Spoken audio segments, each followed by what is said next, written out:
La vie ne m'a pas souri, j'ai connu la traversée du désert. La vie si n'est pas facile, j'ai vécu des moments de misère.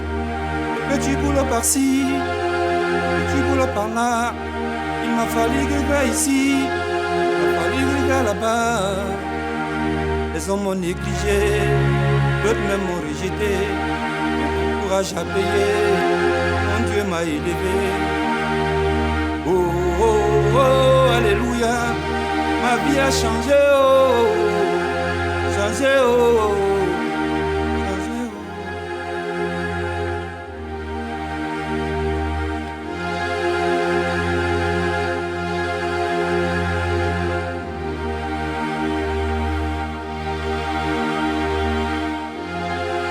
Tu es dans le problème, tu ne sais pas où mettre la tête, au point de te dire que le suicide est mieux. Enfant de la rue, rien n'est perdu. Combattant de la vie, reste détendu. Raude Sabari Kanakasio, Inch'Allah, ça va aller. Yeah. Wow, wow, wow, wow, ça va aller.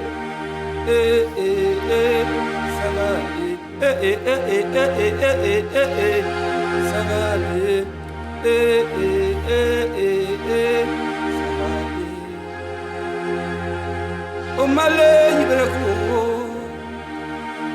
Alibeyo, Ibreko,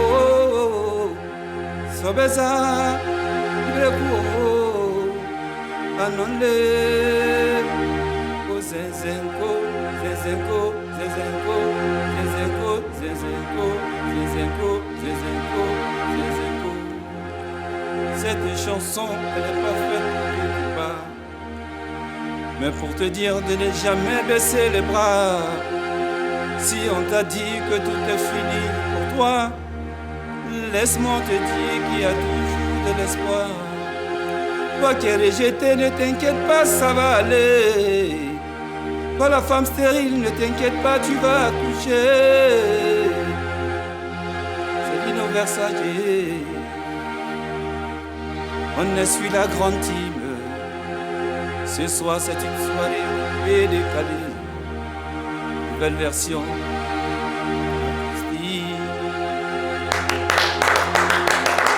Bravo! Eh oui, l'artiste Lino Versace. Ah ben rejoignez-nous bien sûr sur le plateau de la grande team. Ah là là, non c'est magnifique, bravo. Ah bravo. Merci. Super. Merci. Bonsoir Lino, comment allez-vous? Ça va très très bien, ça va. Eh bien, déjà bravo, félicitations hein, pour cette belle prestation acoustique. Beaucoup. Merci. Vous jouez du piano maintenant? Grâce au conseil que j'ai reçu de votre part. Et c'est un plaisir, c'est un honneur déjà pour moi d'être en face de vous. Et ça me fait plaisir de jouer au piano parce que vous êtes la première personne qui m'avait donné cette opportunité, qui m'avait donné ce conseil. Et je l'ai suivi et j'espère que j'ai été à la hauteur. Et je tenais personnellement à vous remercier pour ça. Ben écoutez, bon, normalement on ne dévoile pas les secrets, hein. Nous, me concernant. Apparemment, vous négligez. Oui, c'est ça. Sauf que l'uniforme. Vous négligez mes conseils, On messieurs. va pas porter Attention. l'uniforme ici. Attention. Et on ne sera pas aujourd'hui. On est super content en tout cas de vous recevoir. Moi aussi.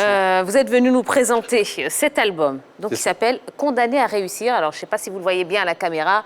Regardez, voilà, il est là. Il est tout beau, il est tout chaud. Merci. Alors, nouvel opus qui est sorti il y a peu de temps. Ouais, c'est sorti depuis le 23 juillet dernier. Exactement. Comment il se comporte sur le marché? Ben, il se comporte très bien, j'ai des très bons retours. Voilà, je reçois des appels un peu partout qui me parlent de la qualité du son aussi et de la qualité des tests. Et je suis très heureux de savoir que, en tout cas, les mélomanes et mes fans, en tout cas, ont très bien reçu l'album. Voilà. Qu'est-ce qu'il a de plus, cet album, par rapport au précédent? Ben, je pense que cet album, déjà, a une maturité, voilà, au niveau musical et au niveau des différentes thématiques qu'on a employées. Et j'ai eu quand même cette chance de faire, en fait, l'école de la musique, hein, la propriété intellectuelle. J'ai appris aussi le solfège et tout ça. Et donc, en fait, toutes les années où j'ai travaillé, je me suis formé sur ça. En fait, toute cette connaissance-là, je l'ai mise en fait dans cet album. Et ce qui est intéressant, cet album aussi, j'ai été accompagné par un ami à moi qui était le directeur artistique, qui a travaillé avec Wyclef Jean, qui a travaillé avec des grands artistes et qui m'a accompagné, qui m'a coaché au niveau vocal, au niveau enregistrement, au niveau aussi technique pour la réalisation des sons, tout ça. Donc c'est cette particularité-là vraiment qu'on a sur l'album. D'accord. Alors de belles collaborations également dans cet album. Mix Premier, Ariel Chené, Queen Fumi, Voilà. qui est une très belle artiste, Amaral d'Afrique, H Magnum. Qu'est-ce qu'ils ont apporté tous ces artistes? Ben, je pense que moi, je suis quelqu'un, j'adore la diversité. Et à travers cet album, j'ai voulu mettre en fait cette diversité en avant. Et voilà pourquoi j'ai sollicité des artistes qui sont dans des registres un peu différents, notamment Amaral d'Afrique qui fait du zouglou. Et vous savez, le zouglou, c'est la musique qui a bercé mon enfance. Et à travers cet album, j'avais voulu en tout cas permettre d'intervenir sur un titre zouglou. Et ensuite, H. McDom, c'est un artiste pétri de talent qui travaille avec Gims et Dadju, tout ça. Et vous savez très bien que l'afro-tap, c'est une musique qui cartonne, qui est dérivée du coupé-décalé. J'avais voulu échanger avec lui. Et Queen Fumi, qui est une artiste à voix, et que j'apprécie énormément. Et c'est une révélation pour moi de participer avec elle sur une chanson. Et le titre équilibré avec Ariel Chené et DJ Mix, c'est vraiment quelque chose pour moi de symbolique, mais très important, parce que j'ai voulu mettre 3 générations de coupé-décalé sur une même chanson, intitulée Équilibré, pour pouvoir solidifier le coupé-décalé, parce que je pense qu'en tant que précurseur, il est important que nous puissions en tout cas lancer un message de cohésion, de paix, d'amour et de partage dans le coupé-décalé. D'accord. Condamné à réussir, je crois que c'est le titre de l'album. Pourquoi l'avoir baptisé ainsi, Lino? Vous savez, la plupart du temps, les gens sont plus souvent condamnés à des peines de mort, sont condamnés à des amendes, d'autres sont condamnés à des peines de prison. Et moi, à travers cet album, j'ai voulu condamner les gens à réussir, parce que j'estime que dans la société dans laquelle nous sommes, tout le monde a le droit de réussir. Et il fallait inculquer à travers cet album à ces personnes-là pour dire qu'il ne faut jamais désespérer et qu'on peut toujours réussir. Voilà. Alors, on vous a connu avec le coupé-décalé Pupu dans ses débuts. Est-ce qu'aujourd'hui, on retrouvera ce style-là, on retrouve ce style-là sur l'album? Bien sûr, on a aussi le titre « Je fais le beau » qui est du coupé-décalé pur. On a Africa Forever qui est aussi du coupé-décalé pur. Mais vous savez, la musique est universelle et nous, les artistes, on n'appartient plus à notre pays ou à notre continent. On est là pour promouvoir la culture en général. Donc je pense que le fait de pouvoir toucher à différents genres de musique, c'est vous donner la possibilité aussi de promouvoir aussi la culture ivoirienne. Parce que dans cet album, on a Lino qui est ivoirien, mais on a d'autres sonorités qui viennent d'ailleurs. Et je pense que cette alchimie-là peut donner quelque chose de très original. D'accord. Alors Lino Versace, vous savez qu'on est sur le plateau de la Grande Team. On parle de sport chez nous. Lino et le sport, c'est une grande histoire. Oui, c'est une grande histoire, c'est une très belle histoire. Je suis passionné, j'ai eu cette chance en tout cas de commencer tout petit dans Africa Sport au Poussin, cadet junior. Et à l'époque, je veux dire, quand on jouait au foot, on ne jouait pas vraiment pour de l'argent, on le jouait parce que, quand on sort de chez nous, tout de suite, le premier jeu qu'on a en face, c'est le football. Donc voilà, il y a toute une histoire avec moi. Et après l'Africa Sport, j'ai eu la chance de participer dans le centre de formation ECAF d'Abidjan, qui était le premier centre de formation de Mangle Cissé, le père de Djibril Cissé. Donc, avec ce club, on a pu être champion de Côte d'Ivoire en cadet junior. Et puis, après, je suis parti en France, et j'ai fait la musique. Et j'ai eu encore la chance, le football m'a encore appelé. J'ai été manager d'un club de football qu'on appelle le PUC, Paris University Club, qui est au stade Charletti, durant 3 ans. Et voilà, aujourd'hui, je suis encore dans le football, je travaille avec des partenaires. Et aujourd'hui, j'ai une structure dans le football Life Sport Consulting, dont je suis associé à Michel Lallier, qui est un agent joueur, qui a un centre de formation ici, et avec Manaya de Magic System.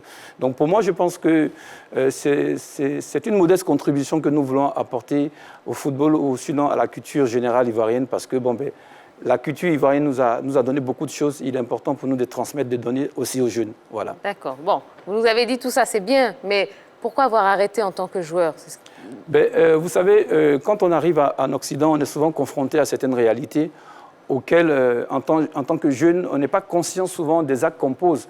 C'est pour ça que j'ai l'habitude de dire que si tous les vieux étaient jeunes, mais tous les jeunes ne seront pas vieux. Ça veut dire quoi? Ça veut dire étant jeune, on ne prend pas conscience en fait, du potentiel qu'on a et qu'on doit être structuré, être encadré et on doit être objectif dans ce qu'on fait. On est plutôt pressé de toucher l'argent. Et dès lors qu'on commence à toucher l'argent, on oublie en fait les fondamentaux, le projet dans lequel on est parti. Et donc moi, je me suis retrouvé dans cette situation. Malheureusement, je n'ai pas pu faire carrière dans le football, mais dans mon esprit et dans mon âme, je reste un footballeur qui suis passionné, qui adore le le foot. D'accord, très bien. Alors, vous suivez un petit peu l'actualité, hein, je suppose. Les éléphants sont logés dans la poule E pour la CAN 2021 en compagnie de l'Algérie, la Sierra Leone et la Guinée équatoriale. Commentaires concernant ce groupe? Déjà, moi, je pense que l'Algérie, quand même, c'est un pays dont, lorsque la Côte d'Ivoire se retrouve confrontée à ce pays-là, c'est vraiment un match super, super important. Et je pense et j'espère en tout cas que cette équipe qu'on a avec ces jeunes qui sont vraiment très talentueux vont aller à un niveau très, très élevé. La Guinée équatoriale, je respecte, c'est mon deuxième pays parce que ce pays m'a toujours très bien accueilli. J'ai des amis là-bas. Mais lorsqu'ils ont organisé leur dernière Coupe d'Afrique, je pense qu'ils ont essayé de montrer qu'ils étaient un pays prêt aussi à aller à un certain niveau du football de cette compétition. Et donc la Sierra Leone, je pense que dès lors que un pays arrive à ce niveau de compétition, il ne faut négliger personne. Donc je suis fan et supporter de la Côte d'Ivoire, mais je dirais qu'il faut que nos joueurs, en tout cas, travaillent, il faut qu'ils soient concentrés sur cet événement. Voilà. Dites-nous, Lino, si vous avez fait carrière dans le football, à quelle génération des éléphants appartiendrez-vous?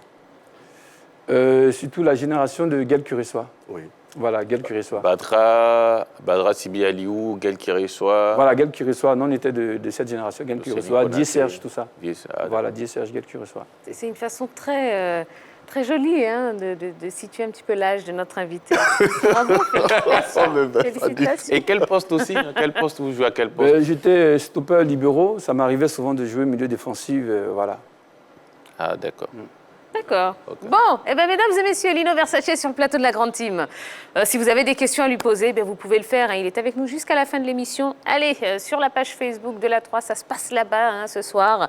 Des questions pour notre invité et puis des commentaires concernant la question LGT.